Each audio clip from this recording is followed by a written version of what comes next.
There are moments in life when it feels like your own mind has turned into a maze, tight corridors of fear, narrow loops of worry, thoughts that spiral faster than you can catch them. You wake up, and even before you get out of bed, it's there again, an uneasiness you didn't invite. You've tried. You've read the articles, followed the breathing exercises, maybe even whispered affirmations into the quiet hours of dawn. And yet, deep within, there's still a sense that something is missing, something beyond the checklists and coping techniques. A deeper answer, perhaps. A path, not to escape the anxiety, but to understand what it's trying to show you. What if anxiety isn't a broken part of you that needs fixing, but a message, gently pointing inward? What if it's not just the weight, but also the compass? In Buddhist philosophy, suffering isn't a flaw or a punishment, it's a doorway. It calls us to turn inward, to explore rather than escape.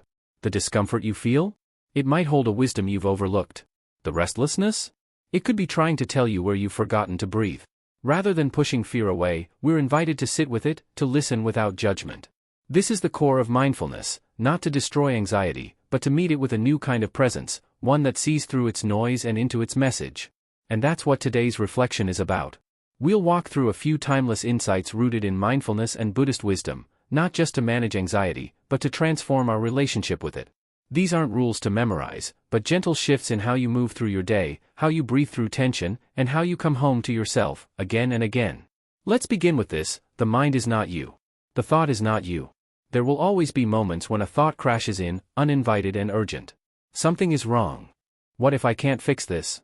And suddenly, you're no longer sipping tea in your kitchen or folding laundry, you're somewhere else entirely, pulled into a scenario your body feels as real. Your heart races. Your muscles tense. You forget where you are. But here's what the Buddha reminded us with such simplicity: even this, too, is just a thought. Not every thought deserves belief. Many are echoes from an old story. Some are habits the mind repeats because it's trying to protect you, even if it's doing it poorly. A thought is not truth, it's like a cloud drifting through the sky. And you are the sky. A monk once said, "Don't believe everything you think. Even the loudest thoughts are not the final word." With mindfulness, you begin to notice this more clearly, not from a distance of cold logic, but from the warmth of presence. You start to see when a thought arrives, and instead of reacting, you simply say, "I see you." But you are not in charge. Take Eva, for example, 76 years old, recently widowed. After decades of companionship, she found herself alone in her home, facing fears she had never voiced. What if I fall? What if I forget something important? What if I become someone unrecognizable to myself? The fears came not just as ideas but with pounding heartbeats, sleepless nights. She joined a mindfulness group one winter. During a quiet session, the teacher invited them to write a phrase: "This thought is not me. It is just a thought." At first, it felt odd, maybe even silly. But Eva began using it each time fear crept in, whispering its old warnings. And something shifted. She wasn't fighting the thoughts, but they no longer had a hold on her. They became whispers, not commands. This is what Buddhist teachers call non-identification. It means remembering that you are not your thoughts. You are the one observing them. And in that space, between who you are and what passes through your mind, there is freedom. Some thoughts will serve you. Some won't. But none of them define you. The goal isn't to force thoughts away or pretend they never arrive. It's to meet them as you would a passerby on a quiet street, present, aware, but not attached. As Ajahn Chah once said, "Let go a little, and you'll find a little peace. Let go completely, and you'll be free." So the next time your mind begins to spiral, try whispering, "This, too, is just a thought." Watch it float in. Then watch it float out. Often, anxiety doesn't arrive like thunder. It creeps in quietly, like a draft under the door. You might feel it while sipping morning tea, a slight unease in the chest, a sense that something's not quite right, though nothing has actually happened. For many older adults, especially those living alone, these feelings arrive without warning, tugging the mind away from the stillness of the present and into shadows made of memory, regret, or imagined dangers. But mindfulness, rooted in the Buddhist tradition, offers a way back. Not back in time, not into the past, but back into the only place where peace has ever lived, the present moment. The purpose of mindfulness is not to silence every thought or eliminate worry completely. It is to gently notice, to become a quiet observer of your breath, your body, your surroundings. To bring your attention back, again and again, from the fog of fear to the clarity of now. You feel your feet on the floor. You notice the warmth of sunlight on your skin. You breathe, and in doing so, you return to yourself. The Buddha once said, "Do not dwell in the past. Do not dream of the future. Concentrate the mind on the present moment." Anxiety looks ahead. It chases what-ifs. But the present asks only this: be here. Fully, kindly, without needing to control what comes next. Let me tell you about Leo. He spent his life as a carpenter, strong hands shaping wood into things that lasted. After retirement, he moved into a smaller home, and with it came a quieter life. But soon, the silence stopped feeling restful. It grew heavy, like a fog that made him feel lost. His mind began inventing stories. What if I forget something? What if I fall? What if no one notices if I do? His doctor suggested he try a local meditation group. At first, Leo was skeptical. He'd built houses, not sat on cushions. But he went. And the first session was simple: sit, breathe, notice. My thoughts were loud, Leo said later. But then I heard my breath. Then the birds outside. Then I felt the warmth in my hands. That moment, small, ordinary, became a turning point. Leo began sitting in his garden each morning. He didn't try to chase thoughts away or fix how he felt. He simply breathed and watched. And slowly, his thoughts softened, like clouds thinning in the morning sun. Mindfulness doesn't erase pain. It doesn't promise you a life without difficulty. What it offers is a new way to meet what arises, with softness, with steadiness. You are not the storm. You are the sky that holds it. And when your mind drifts, and it will, that is not a failure.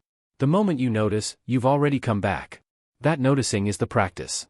You return again and again, gently, without judgment. So if anxiety visits you in your quiet moments, don't treat it like an intruder. Offer it breath. Feel your feet on the ground. Let the sun fall across your shoulders. Pay attention to the rhythm of your inhale and exhale. This isn't avoidance. It's a return. As Thich Nhat Hanh once said, feelings come and go like clouds in a windy sky. Conscious breathing is my anchor. Right now, take a breath. Let it rise. Let it fall. And quietly say to yourself, I am here. And here is enough. Now let's talk about compassion, not as a grand gesture to the world, but as a soft hand extended inward. Anxiety often comes with a voice, quiet but harsh. You know the one. Why can't you handle this? You should be stronger. You're too much. And over time, that voice becomes part of the furniture in your mind. You don't even notice how cruel it is. But Buddhist wisdom teaches something radical and healing. Kindness, especially toward yourself, is not weakness. It's strength. Many people in older generations were raised to be strong for others. You took care of children, spouses, aging parents. You kept going through exhaustion, through fear, through heartbreak. And now, in the stillness of later years, everything you didn't have time to feel starts rising. The anxiety. The sadness. The ache you thought you'd buried long ago. And here's where compassion matters most. Clara, a 79-year-old retired nurse, had spent her whole life being strong for others. She was the one people leaned on, the one who stayed calm in emergencies, who remembered birthdays, who never cried at funerals. But after retirement, and especially after the passing of her sister, Clara felt waves of anxiety she didn't understand. I've always held it together, she told a friend, her voice barely above a whisper. Why now? In a mindfulness class at her local center, the teacher asked everyone to place a hand gently over their heart and repeat, "May I be kind to myself in this moment? May I accept myself just as I am?" Clara hesitated. It felt strange, selfish, even. But the teacher smiled gently and said, "Compassion isn't indulgence. It's courage. The courage to stay with your pain without turning away." That moment broke something open in Clara, not in a dramatic way, but like the first thaw of spring after a long winter. Her anxiety didn't vanish. But she stopped pretending it wasn't there. She began writing letters to herself, soft, forgiving words to the tired parts of her soul she had ignored for decades. And slowly, she began to feel whole again. This is the medicine Buddhism offers, not just awareness, but compassion. Not just observation, but tenderness. And like all good medicine, it's not just for when you're hurting, it's something to practice daily. When you speak to yourself, choose gentleness. Say, "This is hard, and I'm doing my best." Place your hand on your heart in anxious moments and remind yourself, "I am still here." You wouldn't speak harshly to a friend who's afraid. So why do it to yourself? Your life has not been easy. You've endured more than you let on. And yet, here you are. Still breathing. Still becoming. That alone is worthy of your deepest respect. Compassion doesn't remove pain. But it transforms the way we carry it. It softens the edges. It allows us to sit beside our anxiety instead of trying to run from it. As Thich Nhat Hanh wrote, when you love someone, the best thing you can offer is your presence. That includes loving yourself. So next time anxiety knocks, don't rush to shut the door. Sit beside it. Ask what it needs. Hold it, not tightly, but like you would hold a frightened child.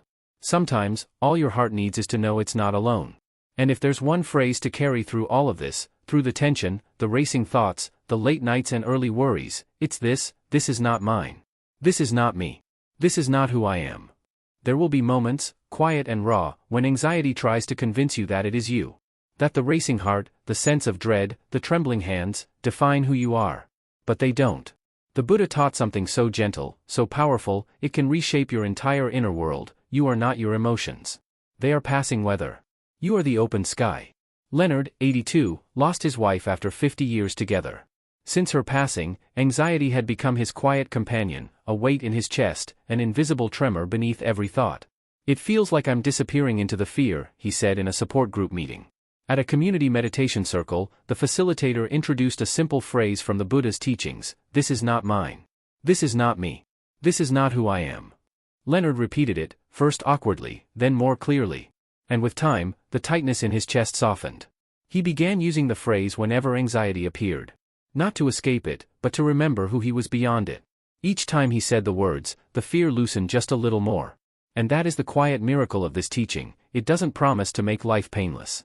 But it offers something stronger, the ability to stay steady in the middle of the storm. So when your mind starts to spiral, when silence stretches too long, or your breath shortens and the world feels too sharp, pause. Breathe. Whisper to yourself, this is not mine. This is not me. This is not who I am. Say it not like a command, but like a kindness. A homecoming. The Buddha never promised a life without sorrow. But he left us something far more powerful, the tools to remain whole inside the sorrow. And this teaching, simple as it seems, is one of those tools. A quiet flame. A bridge back to your calmest self. Because you were never broken. Just waiting to return to who you truly are.